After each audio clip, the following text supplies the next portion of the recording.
Hi beautiful people, কেমন আছেন সবাই? তো চলে গিয়েছিলাম জিন্দা পার্কে ঘুরতে।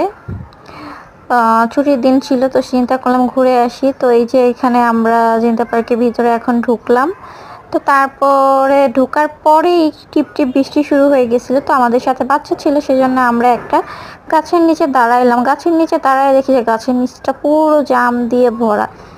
তো উপর দিকে তাকাই দেখি যে আসলে আমরা জাম গাছের নিচেই দাঁড়াইছি, সেজন্য নিচটা পুরো একদম জাম দিয়ে ভরা, মানে গাছের মধ্যে সম্পূর্ণ জাম দিয়ে ভরা। যেহেতু এটা একটা পার্ক, আসলে এখানে জাম কে পারবে, কে খাবে, তো মাটিতে সম্পূর্ণ ভরা ছিল। তো আমরা চিন্তা করলাম যেহেতু ফ্রিতে পেলাম, তো সবাই মিলে টোকায় মোকায় একদম এক পোটলা ভরে জাম টোকাইছি। তারপরে এখন বসে বসে জাম খাইতেছিলাম। আর বৃষ্টি প্রচণ্ড বেড়ে গেছিলো, যার কারণে আমরা একটা ছাউনিতে বসেছিলাম। তারপরে বৃষ্টি একটু কমলো, দেখেন রাস্তাটা পুরো ভিজে গেছে। তারপরে আমরা একটু হাঁটাহাঁটি করে, ক্ষুধা লেগে গেছে, তারপরে বসে পড়লাম দুপুরের খাবার খেতে, মোরগ পোলাও। তারপরে এখানে হচ্ছে আমি বান্দরের মতো গাছের উপরে উঠে গেছে, যেটা দেখে আমার বোনের মেয়ের একটুও ভালো লাগে না, সেজন্য সে মুখটা কালো করে রাখছে। তারপরে আমি এই যে এই রাস্তাটার মধ্যে হেঁটে হেঁটে আপনাদের দেখাচ্ছিলাম বৃষ্টির দিনে এরকম সুন্দর রাস্তায় আপনারা কিভাবে হাঁটবেন। আমি না দেখা দিলে তো আবার আপনারা পারবেন না, আমার মতো তো আপনারা এত বুদ্ধিমতী না, বুঝছেন?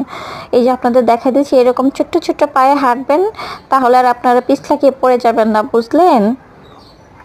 তারপরে এখানে আমরা 3 বাচ্চারা মিলে লাফালাফি ঝাপাঝাপি করতেছিলাম। তারপরে আমার মনে হলো এই যে নেন আপনাদের একটু কৃষ্ণচূড়া গাছের নিচে ঘুরে দেখাই। ঘুরে দেখাতে গিয়ে আমার মাথাটাই ঘুরে গেছে, মাথা ধরে আমি দাঁড়াইছিলাম।